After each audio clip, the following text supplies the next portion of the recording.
This is Middletown Road Station. They're going to be doing a renovation project starting tomorrow. You can see everything's all in place clearly to start the renovation project.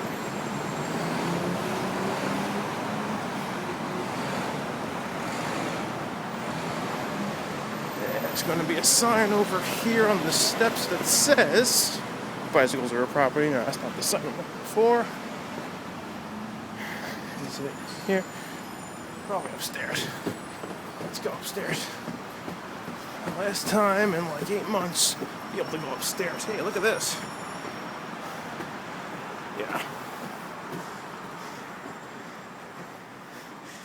They're getting ready to work on this thing. Going Middletown Road. 277 million. Its completion is actually in 2015, so could be, well, they say it's going to be 8 months up here.